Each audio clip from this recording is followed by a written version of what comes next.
Today, we're diving into a massive shift in how we think about workplace safety. We're moving past the old way of doing things, the dusty manuals and procedures, and we're going to explore how artificial intelligence isn't just about cleaning up after accidents, it's about predicting and preventing them from ever happening in the first place. So, let's start with a number. Just let this one sink in for a second. 395 million. It's a huge, almost unbelievable figure. But what does it actually represent? That's the number of non-fatal workplace injuries that happen around the world every single year. We're talking nearly 400 million people. This isn't just a statistic, right? It's a massive ongoing crisis playing out every day in our factories, on construction sites, and even in offices. Which really brings up a critical question. With all the technology and progress we've made, why are we still seeing numbers this high? Well, a huge part of the answer isn't about a lack of caring, it's about our fundamentally outdated approach to safety. See, here's the thing. For decades, safety has been reactive. An accident happens, someone files a report, and then we try to make sure that one specific thing doesn't happen again. It's kind of like trying to fix a leak after the whole room has already flooded. The proactive model, the new way of thinking, is about spotting the risk before the first drop of water even hits the floor. And that's where AI comes in. This huge shift, this move from being reactive to being proactive, is being fueled by one of the most powerful technologies out there, artificial intelligence. And that's really the main idea here. AI isn't just a tool to make our old safety systems a little bit faster. No, it's creating a whole new playbook, one that's built from the ground up on one word: prevention. Okay, so how does it actually work? It's not magic, I promise. Let's pull back the curtain a little and look at the key pieces of tech that give AI these incredible predictive powers. First up, you've got predictive analytics. Now, think of this like a crystal ball that's powered by data. AI can sift through mountains of information, everything from old incident reports to equipment maintenance logs, and find these tiny hidden patterns. So for example, it might notice that a certain machine vibrates a little differently on high humidity days and predict that it's about to fail, flagging it for maintenance before it ever breaks down. Then you have computer vision.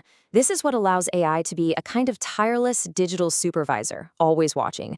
It can analyze camera feeds and actually understand what it's seeing, so it could spot a small oil spill on a factory floor that a person might walk right past, or it could tell the difference between a worker just stretching their back and a worker who's actually fallen down, and then it can trigger an alert instantly. Now, when you combine these technologies, that's when it gets really powerful. The system learns from all that past data. It can scan thousands of written reports, looking for keywords that might signal a hidden danger. And because of machine learning, it just keeps getting smarter and more accurate over time.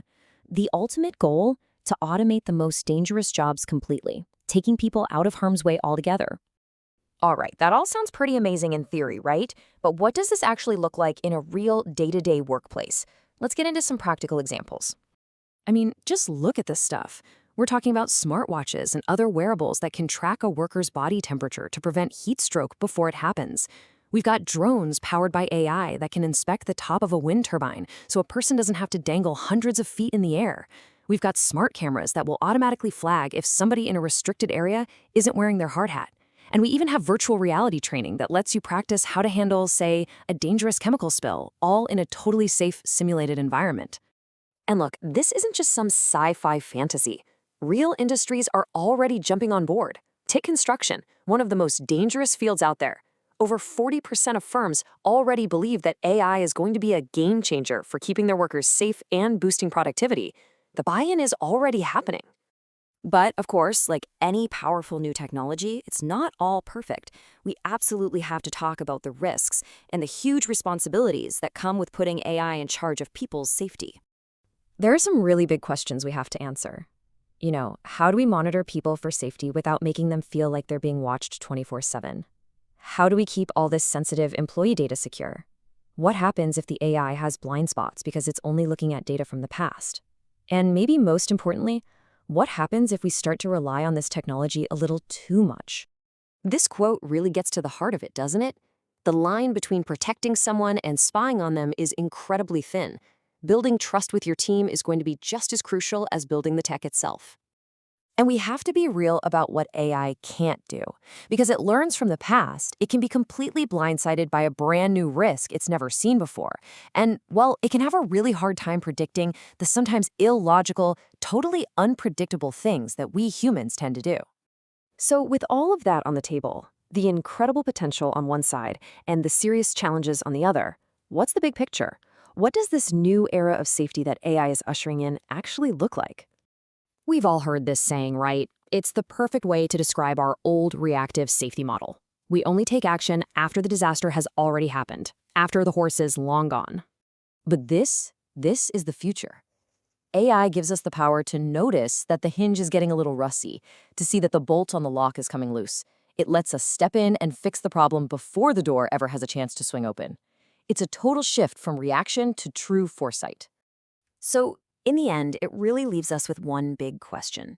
The technology is here. Its potential it's just undeniable. But the real challenge ahead isn't just about writing better code. It's about people. It's about figuring out how we carefully, thoughtfully, and ethically weave this incredible tool into our workplaces to build a future where everyone, and I mean everyone, gets to come home safe at the end of the day.